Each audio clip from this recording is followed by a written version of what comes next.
Meus queridos amigos, mais uma vez aqui estamos reunidos dessa forma moderna, que é o nosso encontro digital, para continuarmos os nossos estudos sobre a doutrina espírita. Continuo sempre dizendo, doutrina essa que se faz hoje fundamental em nossas vidas. Doutrina essa que somente ela faz com que nós possamos compreender tudo aquilo que está se passando à nossa volta. Para o início dos nossos estudos de hoje, vamos recorrer aqui ao livro Calma, ditado por Emmanuel a Francisco Cândido Xavier. E a página chama-se Opiniões Alheias. Se trazes a consciência tranquila, por que te impacientares tanto com as opiniões alheias desfavoráveis? Cada pessoa fala daquilo que conhece, oferecendo o que seja ou o que tem. A suposição dos companheiros a nosso respeito nasce daquilo que eles estimariam ou estimam fazer. Cada qual de nós está no centro das próprias experiências. Os irmãos que nos cercam são livres para pensarem a nosso respeito, da mesma forma que somos livres para anotar-lhes o comportamento. Ninguém consegue obrigar determinada criatura a raciocinar com outro cérebro, a não ser aquele que lhe pertence. Se uma pessoa se irrita contra nós sem razão, isso não é motivo para que venhamos a comprar uma rixa desnecessária. Você está diante de uma criatura encolerizada, da mesma forma que você se encontra perante um doente. Preste auxílio. Toleremos os outros, para que os outros nos tolerem. Hoje, alguém terá perdido a serenidade à nossa frente. Amanhã, possivelmente, seremos nós em situação igual diante deles. Amado Mestre Jesus, querida Alta de Souza, queridos amigos e benfeitores espirituais de nossa casa, queridos amigos, mentores, guias, espíritos familiares, que nesse momento possamos levar os nossos pensamentos a Deus, rendendo graças por mais essa oportunidade de reencontro, por mais essa oportunidade de podermos estar aqui unidos em torno de um ideal, em torno de um ensinamento, em torno de uma meta, que é o nosso progresso, a nossa evolução. Que as bênçãos de Deus, nosso Pai, envolvam a todos nós e que, ao longo do nosso trabalho, podemos ter a paz, a harmonia necessárias para compreendermos e, acima de tudo, gravarmos em nossa mente e em nosso coração os ensinamentos de hoje. Que a Tua paz, Senhor, nos envolva até o término de nossos trabalhos. Hoje o nosso tema, nós estamos na parte 4ª, capítulo 2º de O Livro dos Espíritos, das penas e gozos futuros. E o nosso tema é ressurreição da carne. 2 perguntas respondidas pelo Espírito São Luís. Antes de nós abordarmos a nossa questão de hoje, vamos dar uma olhada, que quando nós olhamos para a antiguidade, para os ensinamentos que vêm desde lá dos Vedas, dos Brahmanos, da Índia, do Egito, de tantos outros lugares, lá das doutrinas de Zoroastro e tantos outros mais, nós vamos encontrar uma coisa constante. Em todos eles, quando analisamos todos eles, nós temos, na realidade, 2 coisas constantes. Uma, a sobrevivência da alma à morte. Em todas as religiões, por mais antiga que seja na espiritualidade, na Terra, a mais antiga de todas, nós temos sempre a presença né, da alma após a morte, ou seja, do espírito após a morte. Então, todas. Tá? Não existe religião na face da terra que não creia nisso. Tá? É uma coisa muito interessante essa noção. Por quê? Porque nós viemos do mundo espiritual. Então nós trazemos isso, tá? Nós trazemos lá no nosso íntimo, no mais interior de todos nós, essa certeza da existência de uma vida posterior. Tá?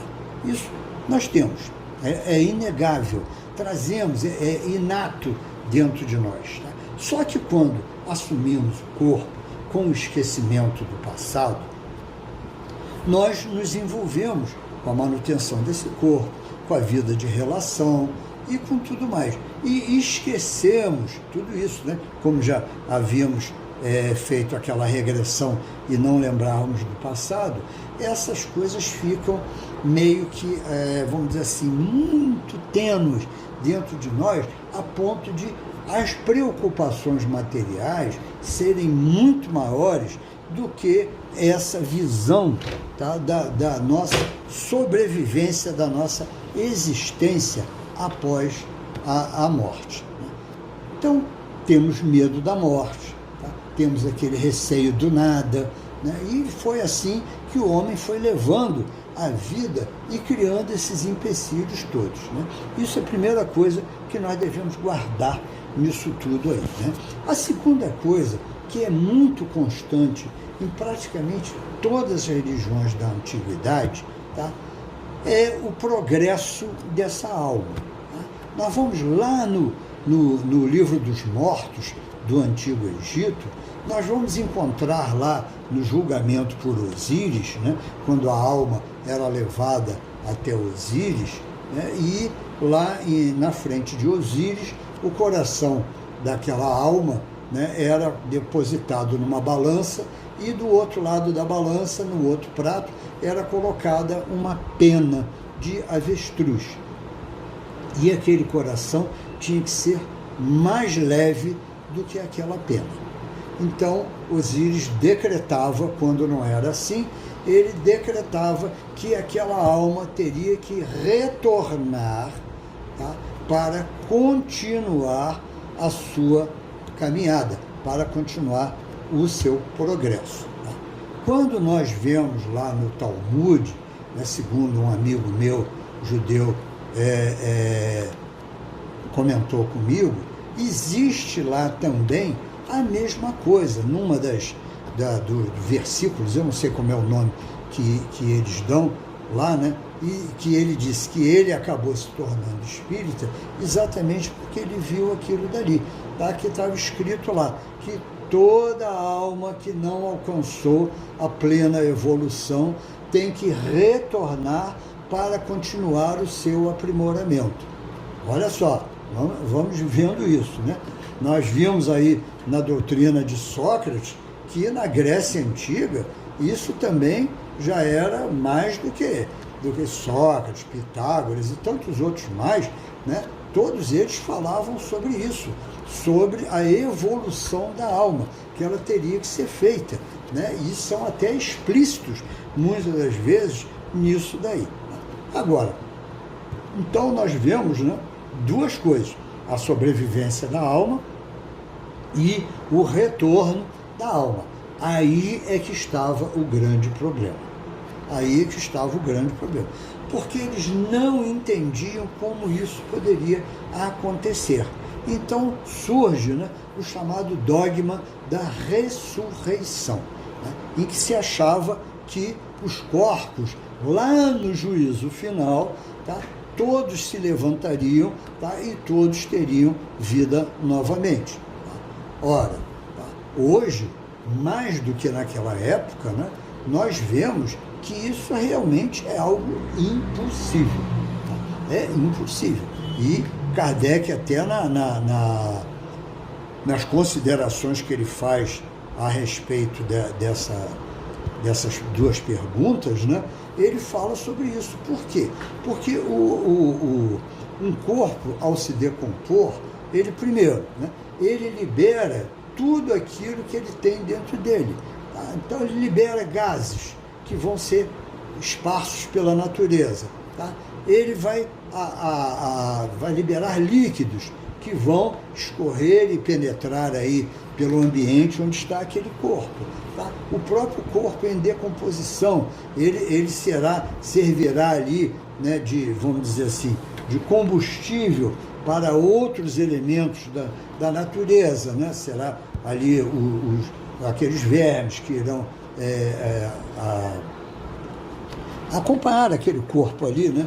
E destruí-lo lentamente e tudo mais. Então não sobra absolutamente nada.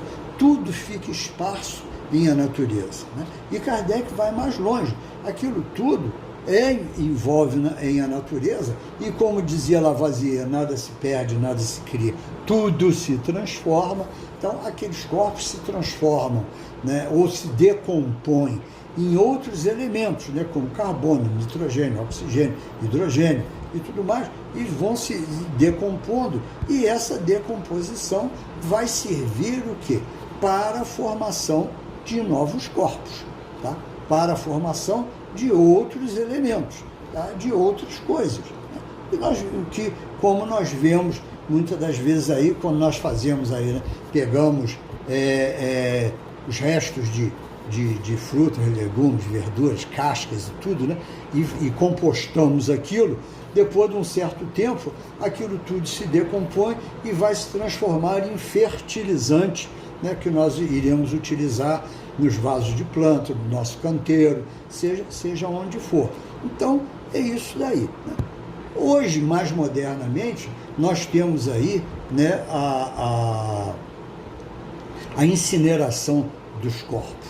Né? Nós temos aí, modernamente, o que está sendo mais utilizado de um modo geral, é exatamente isso. Né? E ali é uma prova.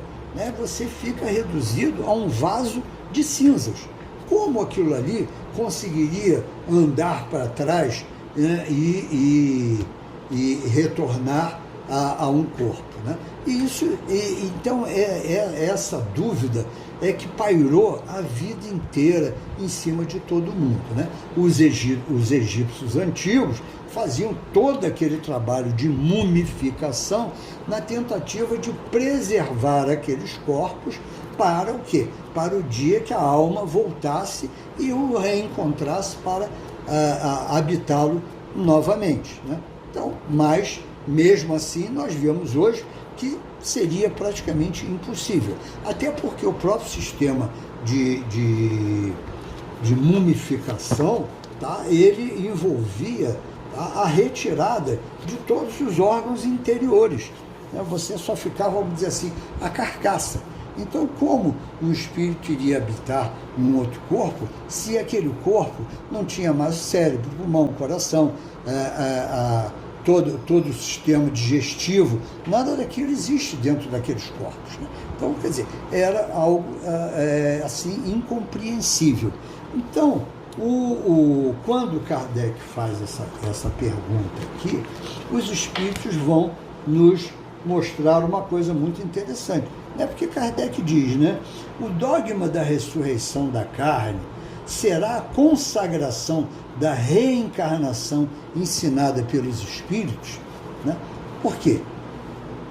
Era a reencarnação. Né? Só que eles não conseguiam entender isso. Não podemos esquecer nunca, né, o diálogo de Jesus com Nicodemos, né? E a pergunta de Nicodemos reflete bem essa dúvida. Por isso eles crerem na ressurreição dos corpos. Por quê? Foi quando Nicodemos pergunta a Jesus: mas como pode um homem velho entrar no ventre de sua mãe novamente?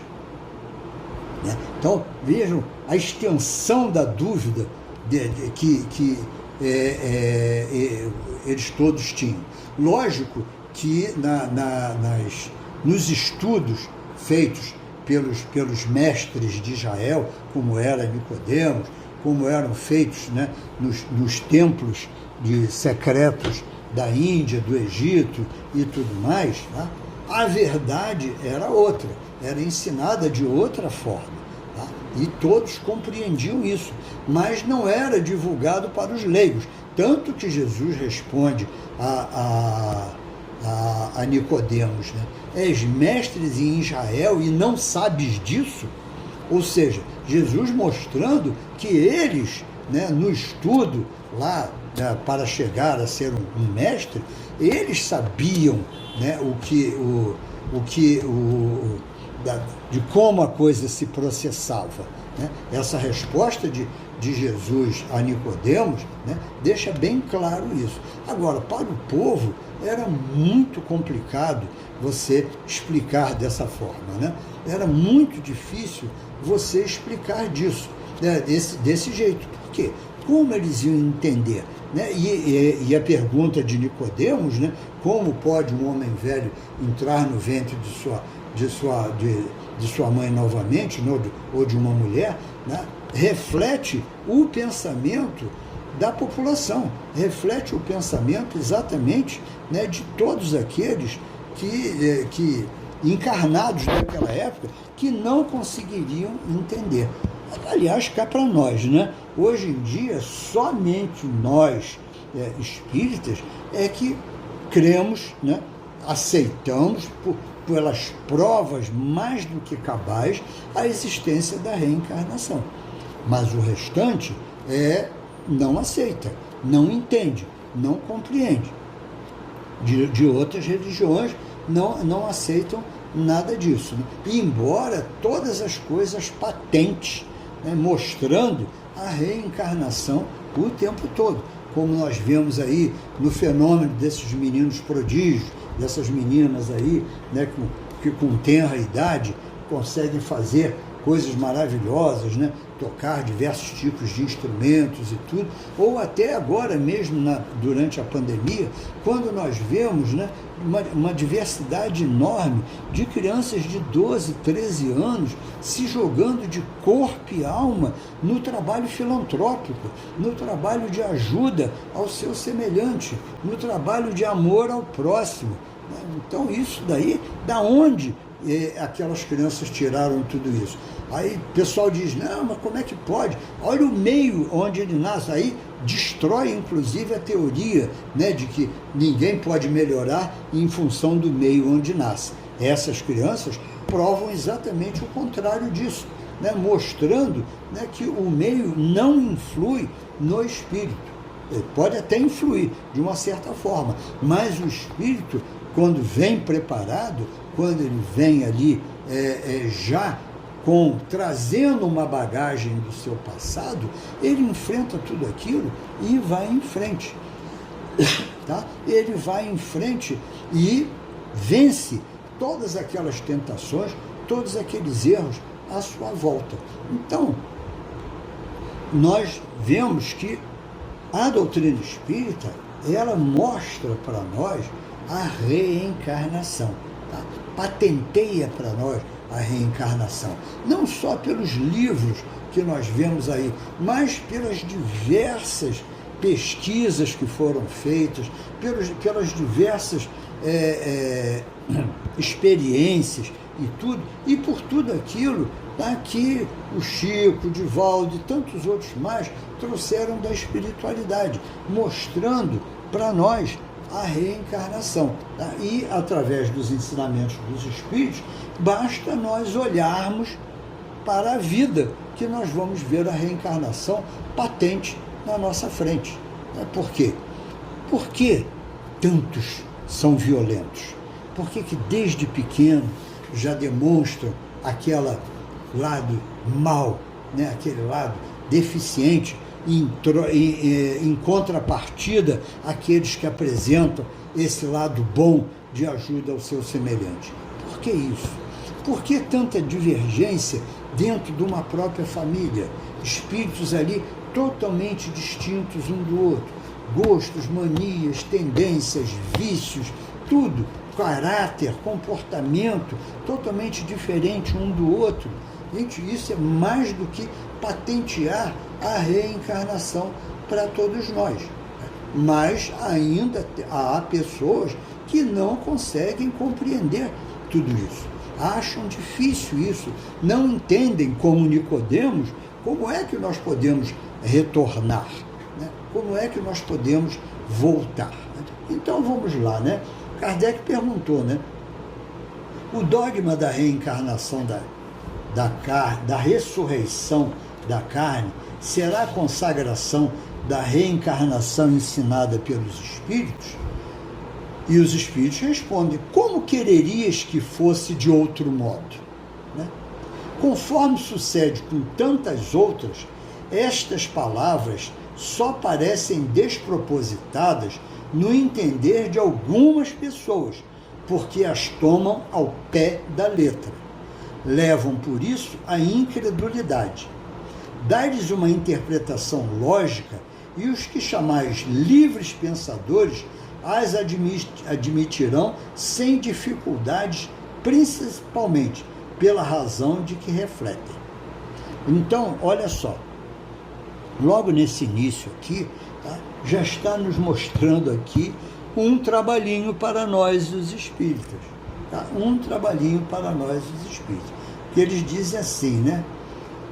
Dá-lhes uma interpretação lógica e os que chamais livres pensadores as admitirão sem dificuldade, principalmente pela razão de que refletem.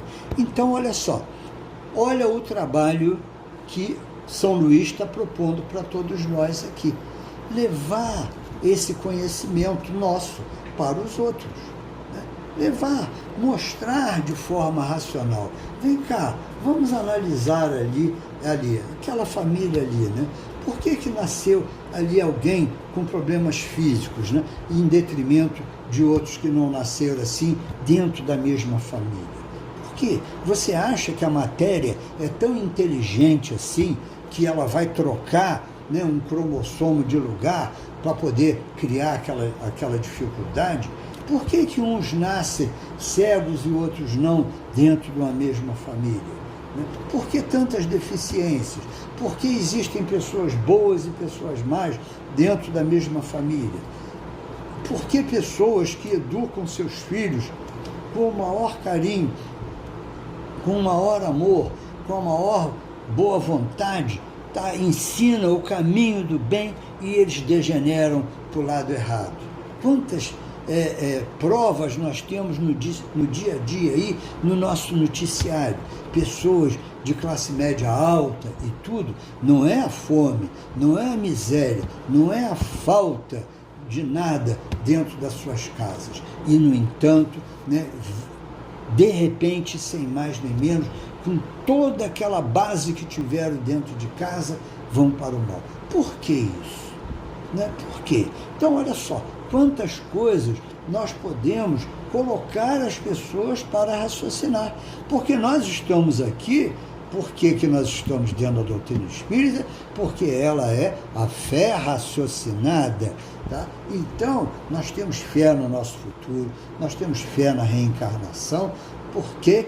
Porque realmente raciocinamos. Tá? Tudo aquilo que a espiritualidade foi apresentando para nós tem uma lógica, tem uma razão, tem uma coisa de bom senso. Não é castigo de Deus, não é milagre, tá? Não é defeito da natureza, não é nada disso. Não é Deus, o mau humor de Deus ou o bom humor de Deus que fez isso. Não, tudo tem uma razão lógica de ser. Tá? Então, olha o trabalho que ele está nos levando aqui, nos propondo. E ele ainda vai mais longe, porque ele diz assim, né? Dá-lhes uma interpretação lógica e os que chamais livres pensadores as admitirão sem dificuldade, principalmente pela razão de que refletem. Porque não vos enganeis, esses livres pensadores, o que mais pedem e desejam é crer. Essa é a grande verdade, né? O que mais esse pessoal quer é crer. Tá? Mas eu não consigo crer. Não consegue crer porque não tem uma explicação lógica, não tem uma explicação racional ali para eles. Tá? Não tem, porque foram criados naquilo. Milagre, castigo de Deus, e não sei mais o que, sobrenatural, e tantas outras coisas mais que já foram afastadas da nossa existência. Então, isso tudo nós não temos mais junto de nós. Por que não levar isso para todos eles? Né? E São Luís continua. A doutrina da pluralidade das existências é concetânea com a justiça de Deus. Só ela explica o que sem ela é inexplicável. Então, tudo isso que nós falamos ainda há pouco não tem explicação sem a doutrina da reencarnação. Tudo isso não tem explicação. Né? Porque hoje tantos entram, né, com 90, 100 anos de idade, têm Covid e saem de lá inteiros, ilesos. Quantos são de 20, 30 anos, saudáveis, muitas das vezes, geração saúde e tudo mais, caem e sucumbem e desencarnam. Por que tanta bala perdida? Por que tanto feminicídio acontecendo? Né? Por que tanta coisa envolvendo aí, né, a desagregação da família, né, tantos desregramentos, como nós estamos vendo? Por que tantos descambam para o vício e outros não? Tá? Qual a explicação para isso, se nós não tivermos a reencarnação por trás? Né? Como explicar tudo isso para os nossos semelhantes se nós não tivermos essa crença na pluralidade das existências? Né? Somente com um passado, né, de erros e acertos é que nós podemos entender tudo isso. Né? O comportamento das pessoas, aquilo que hoje nós chamamos de caráter, né, que faz parte do comportamento das pessoas, que estão se mostrando exatamente como são. Né? Então, aí Kardec faz uma nova pergunta.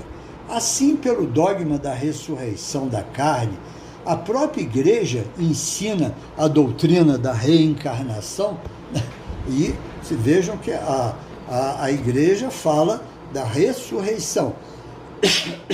Mas Kardec pergunta, será que através da reencarnação, já que São Luís nos falou aqui, né, que o dogma da ressurreição, né, é exatamente a consagração da reencarnação, ele pergunta isso, né? E São Luís responde, é evidente. Demais, essa doutrina decorre de muitas coisas que têm passado despercebido e que dentro em pouco se compreenderão nesse sentido. Reconhecer-se-á em breve que o Espiritismo ressalta a cada passo do texto, mesmo das Escrituras Sagradas. Os Espíritos, portanto, não vêm subverter a religião, como alguns o pretendem. Vêm, ao contrário, confirmá-la, sancioná-la por provas irrecusáveis. Como, porém, são chegados tempos de não mais empregarem linguagem figurada, eles se exprimem sem alegorias e dão às coisas sentido claro e preciso, que não possa estar sujeito a qualquer interpretação falsa. Então, o que São Luís está nos mostrando, né? Lentamente, né, os espíritos vão colocando todas essas coisas aí, né, para nós, tirando aquelas alegorias, afastando tudo aquilo, porque chegou a hora de desenvolvermos a verdade. Chegou a hora agora de nós desenvolvermos, né, as coisas corretas. Então, gradativamente, tudo isso vai acontecendo. E, curiosamente, tá, em algumas igrejas católicas, né, mais progressistas, né, como essa que nós temos aqui na Tijuca mesmo, a igreja de Santo Afonso, participem de uma missa de sétimo dia ali, e vocês verão, tá, o linguajar dos padres, né, nas homilias, tá, já é um linguajar totalmente distinto. Há pouco tempo, eu assisti a uma missa de um pai, de um colega nosso, que havia desencarnado, e o espírita não é proibido de assistir missa, talvez até uma questão de caridade para com aqueles que não pertencem à nossa religião, que têm seus credos, a sua fé dentro daquela religião, nós estarmos presentes lá para darmos o nosso apoio, o nosso carinho, a nossa fraternidade, o nosso braço estendido, tá? Então, nós podemos estar presentes tranquilamente, né?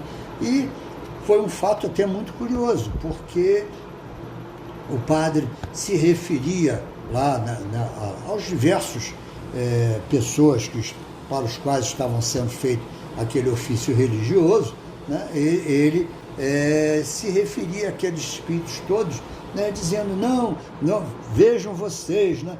A vida continua, todos eles lá do outro lado continuam do jeito que eram aqui, não se modificaram, levaram, olha o discurso dele, tá? Se não é um discurso espírita, tá? Então veja, e falando tudo isso o tempo todo, a ponto de, esse meu colega, uma curiosidade, abrindo um parênteses rápido, eu emprestei muitos livros a ele, tá? Para ele e a esposa dele lerem, embora católicos fervorosos, né? Mas eu nunca perdi a oportunidade de emprestar livro espírita para ninguém, tá? E ele demonstrou uma certa curiosidade, então eu comecei dando aqueles livros, Éramos 6, Jovens no Além, tá? Eles voltaram, naqueles da chamada fase consoladora do Chico, onde ele colocava, né, aqueles espíritos de jovens que haviam desencarnado e que traziam informações lá do além, que eram comprovadas, e aquelas coisas todas, né? E eles leram aquilo tudo, e ali, lógico, tem vários ensinamentos, né? Quando terminou a missa, né, que eu fui falar com ele e tudo mais, ele virou-se para mim e disse assim, Sérgio, tá? Olhando, ouvindo o que esse padre estava falando aí, olha só o conceito que ele emitiu, ouvindo o que esse padre estava falando aí, me diz uma coisa, esse padre é espírita? Eu tive que rir, né? Eu disse para ele, não, meu camarada, olha só, se ele fosse espírita, ele não era mais padre. Quer dizer, até pode, porque a gente sabe muito bem que existem membros de diversas agremiações aí que frequentam, de diversas religiões, que frequentam outras religiões. Eu já soube de vários padres que frequentam centros espíritas, inclusive até centros de Umbanda. Tá? Então, quer dizer, assim como eu tenho um grande amigo meu hoje na espiritualidade, pastor, tá? de uma igreja evangélica lá em Niterói, e que fazia questão de ler lá nas pastorais dele lá, ele cansou de ler páginas de Joana de Ângeles. Tá? Ele era um fã incondicional de Joana de Ângeles. Eu nunca vi alguém gostar tanto de Joana de Ângeles. Ele levava tudo isso lá para a igreja dele, né? E nós sabemos também, certa feita, um jornal do Rio de Janeiro fez uma reportagem no Mosteiro de São Bento, tá? E mostrou a biblioteca deles, tá?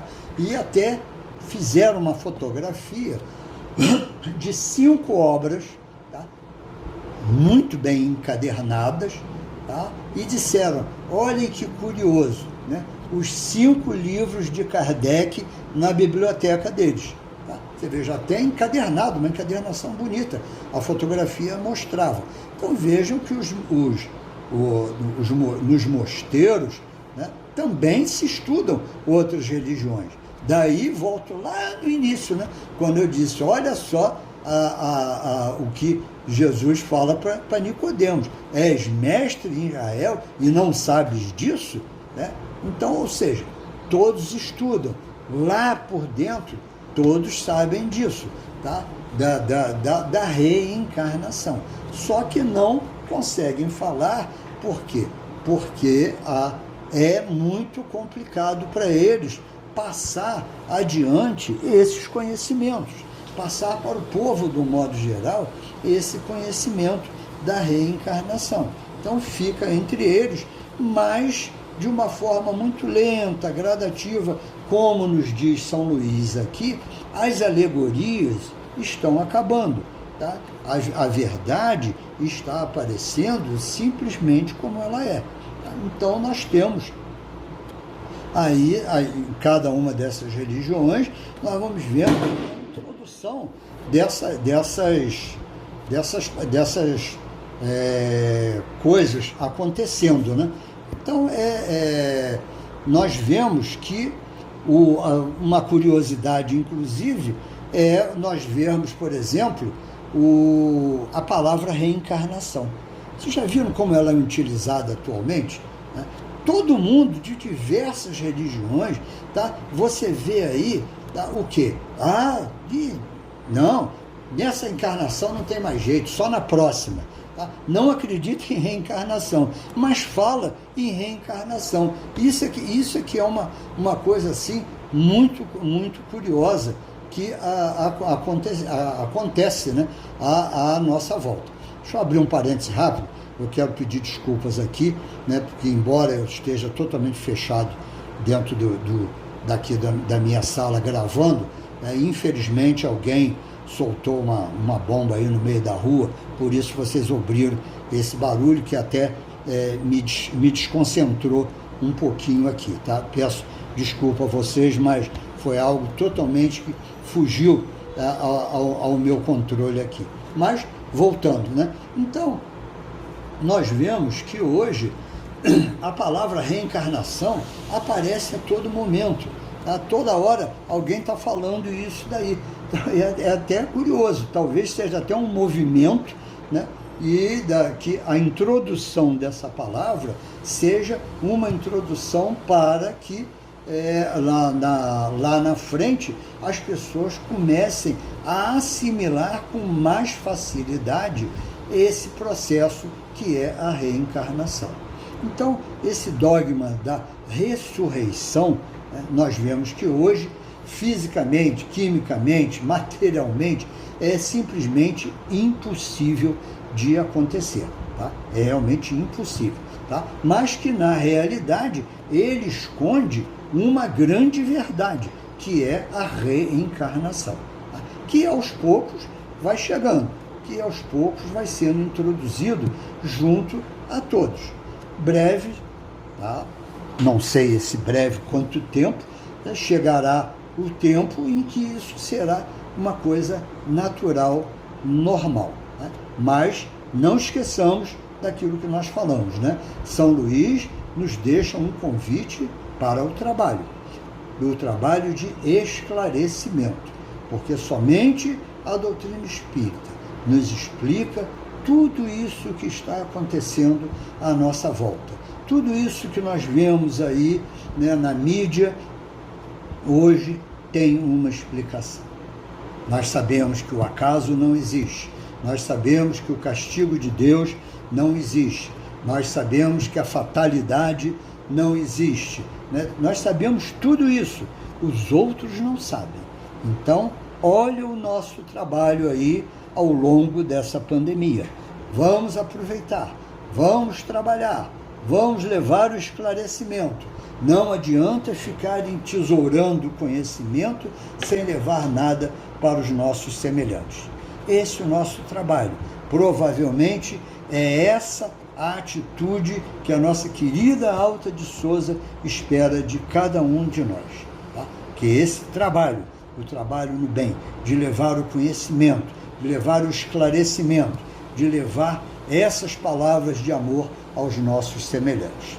Que Jesus nos ilumine, guarde e abençoe, e que nós possamos realmente gravar no fundo de nossos corações e também em nossas mentes todos esses ensinamentos, mas que eles aflorem a todo momento quando nós observarmos a oportunidade de colocá-los para fora, iluminando a mente dos nossos semelhantes, iluminando a mente dos nossos próximos, porque isso é trabalho no bem, isso é amor aos nossos semelhantes. Que a paz do nosso Mestre Jesus nos envolva hoje, agora e para todo sempre.